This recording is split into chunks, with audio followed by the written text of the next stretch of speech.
한민족을 사랑하는 크레이지 컨설턴트 서영진의 컨쇼 이야기를 시작하도록 하겠습니다. 자, 오늘은 교과 내신을 수시 전형에 어떤 식으로 반영을 하는지, 그래서 그런 얘기 많이 들어보셨을 거예요. 수시에 교과 전형이 있고 학생부 종합 전형이 있는데, 도대체 우리 아이 성적표를 수시에서 교과 전형은 어떻게 반영을 하고, 또한 학생부 종합 전형에서는 왜 등급을 보지 않는다라고 하는지, 그 부분에 대해서 이제 좀 설명을 해드릴게요. 그러니까 우리 이제 이 내신에 대한 등급에 대한 그 부분에 대한 비밀을 하나 말씀드리도록 하겠습니다. 자, 바로 보도록 할게요. 자, 두 학생이 있어요. 컨슈 학생과 서영진 학생인데요. 두 학생 모두 다 자연계 학생인 것 같습니다. 자연계 학생이라는 전제 조건을 하나 깔고 갈게요. 그랬을 때 컨슈 학생 같은 경우는 국어가 2등급이고요. 미적분부터 물리까지는 모두 다 1등급이니까 거의 최상위 학생이 맞네요.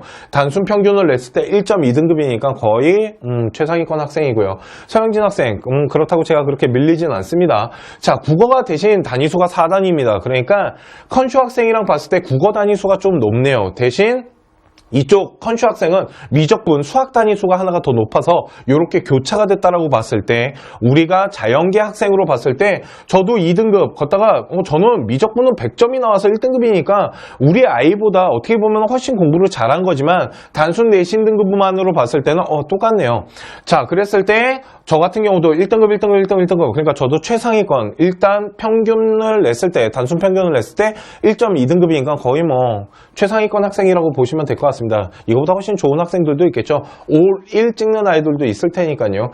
자, 그랬을 때 컨슈 학생 같은 경우 단순 평균이 1.2고 저 같은 경우도 1.2가 나왔다라면 두 학생이 단순 평균 내신 등급으로만 봤을 때는 똑같은 등급대가 형성되지만, 대학교마다 이 교과 전형을 할 때 이 정량화된 이 단순 수치를 계산하는 방법이 솔직히 학교마다 조금씩 틀립니다. 그렇기 때문에 그 학교마다 틀린 거는 대학별 교과 계산의 가중치를 확인을 하시고, 학교마다 홈페이지나 아니면은 그 계산기를 통해서 단순 이 내신 등급의 계산을 학교별로 해야 돼요. 그렇기 때문에 학교 대학 홈페이지에 들어가서 모집 요강이나 아니면 학교에서 제공해주는 계산기를 통해서 반드시 계산을 한번 해보셔야 됩니다.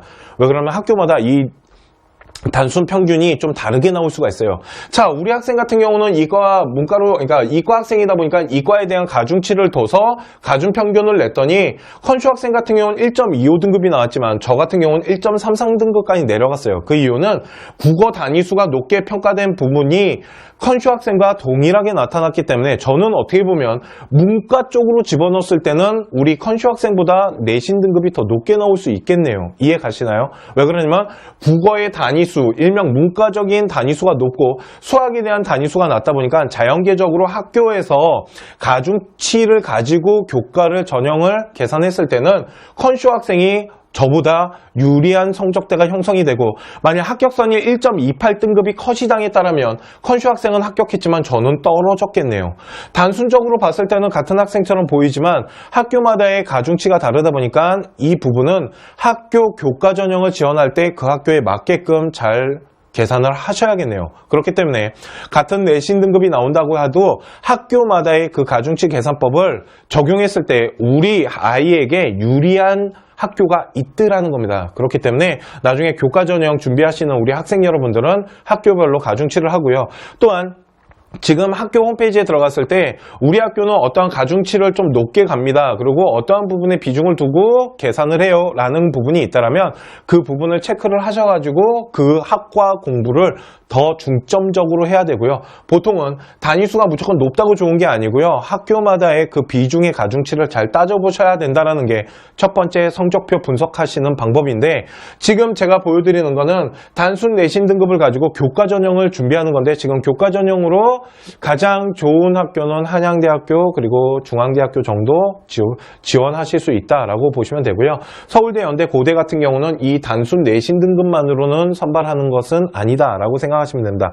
그 이유는 우리나라 학교를 한번 따져볼게요. 대한민국의 전체 학교의 내신 등급 1등급, 그러니까 뭐 전교 1등급만 한번 따져볼게요. 전교 1등급 아이들 전체가 서울대학교 안에 다 들어갈 수는 없습니다. 서울대학교는 전체에서 3,000명 정도로 선발하고 있으며 수시에서 뽑는 인원이 3,000명이 안 되기 때문에 전교 라인 아이들에도 다 들어갈 수는 없겠네요. 그렇기 때문에 서울대학교 같은 경우, 이렇게 상위권 학교 같은 경우는 이런 단순 등급만으로 학생을 평가할 수가 없습니다. 그래서 이거 외에도 다른 어떠한 평가 요소들, 이런 것들을 만들어내는데 있는데 그게 바로 학생부 종합 전형이라고 보시면 돼요. 그래서 서울대, 연대, 고대 이 학교들 그리고 뭐 성균관대도 마찬가지고 서강대도 마찬가지인데 단순 수치만으로 학생을 선발하는 교과 전형은 없다라고 보시면 되고요. 교과 전형을 좀 선호하지 않는 이유는 되게 여러 가지가 있는데 그거는 나중에 오늘은 이제 설명드리기가 너무 길고 나중에 다시 한번 시간을 내서 알려드리도록 하겠습니다. 자, 그러면 학생부 종합 등급을 한번 볼게요. 두 학생을 비교를 해드릴 건데, 자, 첫 번째 학생은 컨슈 학생입니다. 국어, 수학, 영어, 사문, 과학, 기술 과정을 본 학생이고요. 그러니까 시험을 봤네요. 원 평균을 좀 보셔야 됩니다. 원 점수는 91점에, 그리고 수학을 좀 못하네요. 74점이고요. 영어가 96, 그리고 과학이 90, 사문이 93점. 그래서 편차와 수강자 수를 조금 보셔야 되는데 무슨 말이냐면 학생부 종합전형을 할 때는 이 내신 등급이 중요하지가 않습니다. 내신 등급을 가지고 대학을 가는 게 아니고요. 이 앞에 나와 있는 원점수와 평균 그리고 편차 이런 것들을 계산했을 때 그 학교의 수준과 학생들의 시험 난이도 그리고 수강자 수를 통한 편차 이런 것들을 다 전체적으로 보고서 학생을 선발하는 거지 단순 내신 등급을 보고 선발을 하지 않습니다. 그 이유에 대해서 지금부터 보여드리도록 할게요. 자, 우리 아이 원점수 평균은 86.8 정도가 나왔고요. 편차를 계산했을 때 우리 아이가 16.0, 22.4 이게 뭘 말하는 거냐면요.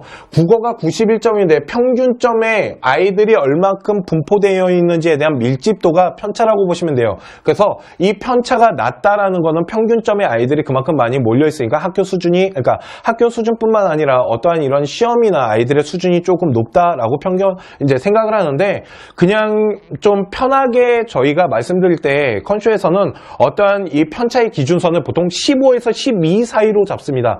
만약 12 정도의 편차를 봤을 때 12보다 낮은 숫자가 형성되는 데가 보통 이런 자사고나 특목고 형식으로 좀 많이 나타나고요. 그거보다 좀 높은 수로 나타나는 학교들이 일반 고등학교인데 일반 고등학교는 보통 23에서 22, 20대 형성이 좀 많이 이루어져 있다라고 보시면 되는데요. 그랬을 때 우리 아이의 원점수 평균이 86.8인데 내신 등급을 봤을 때는 1.8등급 정도 나오는 학생이니까 그렇게 공부를 못하는 학생은 아니에요. 그런데 다시 말씀드리지만 학생부 종합전형에서 아이를 선발하는 데 있어서는 이 등급을 보는 게 아니고 원점수와 이 원점수를 통한 그리고 편차 그리고 이 학생이 받고 있는 이 점수가 학년별로 어떻게 발전되고 성적 추이 같은 것들 이런 거를 전체적으로 다 분석을 하고 그리고 이 성적에 따른 학생의 학업 능력을 세부 능력 특기사항 같은 것들도 다 종합적으로 검토를 한다는 겁니다. 그렇기 때문에 내신 등급 나쁘다고 학생부 종합전형을 못한다라고 생각하실 필요는 없고요. 어떤 학교 같은 경우는 원점수가 되게 높은데도 불구하고 내신 등급이 안 나오는 경우도 있기 때문에 그런 것들을 대학교에서는 다 반영을 한다라고 보시면 됩니다. 자, 그러면 컨슈 학생 말고 다음 학생을 볼게요. 네, 접니다. 자, 또 전데요. 자, 저는요, 국어, 수학, 심화영어, 사문, 물리, 중국어를 했는데요. 국어는 83점, 수학은 67점. 수학은 아까 컨슈 학생처럼 좀 낮네요. 대신 심화영어는 93점이고요. 사문 91, 물리가 89고요. 중국어 98점. 되게 잘하네요. 그런데 보시면 중국어가 98점인데 평균이 93.6이니까 학생들이 대체적으로 엄청난 능력을 보여주고 있으며 편차가 5.6이라는 건 평균점의 아이들이 다 몰려있다는 겁니다. 그러면 당연히 한두 개의 실수로 내신 등급이 나오지 않겠네요. 봤더니 3등급 정도 나왔고요. 심지어는 심화영어 같은 경우 93점이 나왔는데 내신 등급은 5등급이 나왔고요. 편차는 10.5 정도가 나왔으니까 어느 정도 평균점이 되게 높고 그 안에 아이들이 많이 뭉쳐져 있다는 겁니다. 누가 봐도 내신 등급만 볼게요. 내신 등급을 봤을 때 5, 5, 5, 4, 3, 3인데 93점이 5등급이 떴대요. 이건 뭘까요? 아까는 우리 친구는 영어 같은 경우 96점, 사문이 93점인데 1등급 1등급 떴잖아요. 그런데 두 번째 저 같은 경우는 사문이 91점이 떴는데도 4등급이 떴네요. 그런데 보시면 이 사문은 평균점이 70.4로서 17.8이라는 아이들의 분포대가 형성되어 있다면 저 같은 경우는 91점인데 85.1로서 9.3 그러니까 잘한 아이들이 그만큼 더 많이 몰려져 있다는 거네요. 그랬을 때 저의 등급은 4등급이에요. 그러니까 첫 번째 학생과 두 번째 학생이 원점수는 똑같지만 학교 수준이나 아이들의 수준이 좀 다르다는 게 보이잖아요.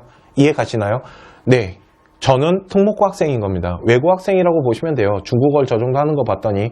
자, 이것처럼 이런 내신 등급을 보게 되면은 학생부 종합전형에서 특목고를 선발하는데 한계점이 나타납니다. 그렇기 때문에 학생부 종합전형에서는 이 등급보다는 원점수와 평균 그리고 편차 같은 걸 통해서 학생이 성적의 뭐 이런 변화 추이나 발전성 그리고 학교 수준이나 그리고 시험에 대한 난이도 수준 이런 것들, 학생 수준 이런 것들을 다 종합적으로 평가를 하고 또한 이 점수 활동 안에 무엇이 있었냐면 세부 능력, 그러니까 제가 학교에서 어떤 활동을 한 세부 능력이 있겠죠. 이런 것들을 다 종합적으로 봤을 때 첫 번째 학생 원 평균 점수 86.8이고요. 두 번째 저도 원 점수 평균은 86.8이니까 학업 원점수만 따져봤을 때는 똑같은 학생이지만 내신 등급은 저 같은 경우는 4.16등급이고요. 컨슈 학생은 1.8등급이네요. 그러면 1.8등급과 4.16등급 등급만으로 봤을 땐 저는 1.8등급 아이보다 훨씬 공부를 못하는 아이가 맞아요. 하지만 전체적인 추이를 봤을 때는 첫 번째 컨슈 학생과 지금 제가 뭔 차이가 그렇게 있냐는 거죠. 그렇기 때문에 학생부 종합전형에서 4.16등급, 4등급 아이가 상위권 학교를 갔다. 이거는 바로 자사고나 이런 특목고 학생들이 이런 점수대가 형성되기 때문에 가능하다라고 보시면 됩니다. 그래서 학교 이제 자사고나 특목고 이런 과고 같은 학교를 다니는 어머님들은 내신 등급을 그렇게 중요시할 필요는 없으십니다. 대학교가 반영을 하지 않기 때문에 점수 추이를 좀 봐야 되고요. 자, 두 번째, 그러면 서영진 학생은 어떤 전공 학업을 갖고 지원했을 때 유리할까요?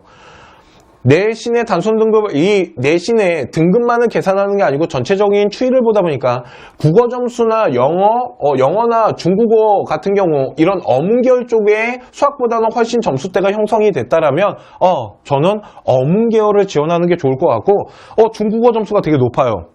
그런데 제가 만일 동아리나 이런 비교과 활동이 중국 라인으로 어떤 활동들을 했다면 저는 학교에 중국어학과, 중문학과 이런 거 집어넣으면 더 유리할 수 있다. 이런 식으로 전공학업과 전공적합성을 맞춰가는 겁니다. 대신 저는 수학을 되게 못하기 때문에 이런 경상계에 어떠한 이런 경상계, 일명 경영, 경제 이런 쪽은 지원하기가 조금 힘들 수도 있겠네요. 이렇게 이런 학업 성적을 보고도 어떤 전공을 찾아가는 이런 부분들, 이런 것들을 체크를 한다라는 거죠. 그렇기 때문에 첫 번째 봤던 컨슈 학생과 두 번째 봤던 저 같은 경우 솔직히 학업 성취도에 있어서만큼은 그렇게 큰 차이는 없습니다. 둘 다 공부를 좀 하는 학생이네요. 완전 잘한다고 보기는 어렵겠지만 어느 정도 학업을 하는 학생인데 그러면 이거 나머지의 비교과 활동은 어떨까요? 이런 것들을 전체적으로 따져서 학교가 우리 학생을 선발하는 겁니다. 그렇기 때문에 단순 등급 갖고만 뽑는 건 아니고요. 단순 등급을 뽑는 건 아까 보셨던 교과 전형 학생회 같은 경우 단순 등급만을 보겠지만 학생부 종합 전형 같은 경우는 그렇게 학생을 선발하지는 않습니다. 이해 가시나요? 그렇기 때문에 이런 부분들이 성적표를 보는 하나의 방법입니다. 그래서 성적표를 봤을 때 교과 전형을 준비하는 학생과 학생부 종합 전형을 준비하는 학생은 당연히 이런 학업에 대한 준비나 이런 것들이 솔직히 좀 틀려야겠죠. 그렇기 때문에 이런 얘기 많이 합니다. 내신 등급이 무조건 좋다고 좋은 대학 가는 거 아닙니다.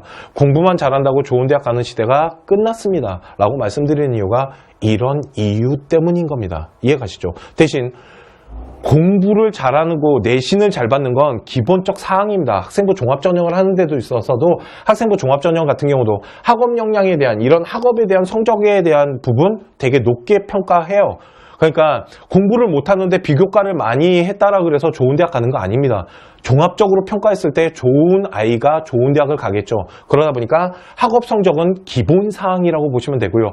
그 외에 성적에 대한 추이나 전공에 대한 학업 그리고 비교과 활동들 이런 것들을 다 종합적으로 잘 짜임새 있게 계획을 잡고 작성하셔야 됩니다. 이런 부분들을 저희가 좀 도와드리기 위해서 저희 지금 컨슈에서는 학생부 종합 특강 온라인 특강 수업을 하고 있어요. 그래서 그 온라인 특강 수업 한번 들어보세요. 그러면 학생부 종합전형 성적이나 아니면 비교과 활동들 이렇게 어떤 식으로 학생이 만들어가야 되는지에 대한 계획 그리고 그런 거에 대한 구체적인 어떤 특강 수업을 통해서 저희가 올려놨으니까 한번 도움을 받아보시는 것도 그렇게 막 그렇지 않기 때문에 도움을 한번 받아보시는 것도 좋을 것 같고요. 이게 아까 말씀드렸던 교과 전형과 학생부 종합 전형의 차이입니다. 자, 단순 내신 등급만으로 학생부 종합전형 좋은 대학교 가는 거 이런 시대는 이제 없다라고 보시면 되고요. 교과 전형을 준비할지 학생부 종합전형을 준비할지 이거에 대한 학교 성적 관리가 좀 틀리겠네요. 우리 학교 같은 경우는 원점수가 아무리 높게 형성되어도 내신 등급이 높게 나오지 않습니다. 그 학교는 교과 전형 준비하기는 힘들겠네요. 그럴 때는 빨리 학생부 종합전형을 준비하는 게 맞다라고 보시면 됩니다. 이런 식으로 우리 아이 성적표 그리고 우리 학교의 지금 뭐 프로그램이나 수준 이런 것들을 따져보시고 우리 학생이 어떤 전형이 더 유리한지 이런 것들을 잘 체크해 보시기 바랍니다. 학생부 종합전형이 됐건 수시 교과 전형이 됐건 우리 학생에게 가장 잘 맞는 전형을 찾아서 거기에 맞춰서 학생을 이렇게 맞춤 형식의 옷을 입혀가면서 이렇게 계획을 세워서 이렇게 학교 생활을 하는 게 저는 맞다고 생각합니다. 그냥 열심히 공부만 한다. 그래서 좋은 대학 가는 그런 시대가 아니기 때문에 그러니까 잘 평가해 보시고 잘 판단해서 잘 계획을 세우시기 바랍니다. 오늘 컨쇼 방송 여기까지 하도록 하겠습니다.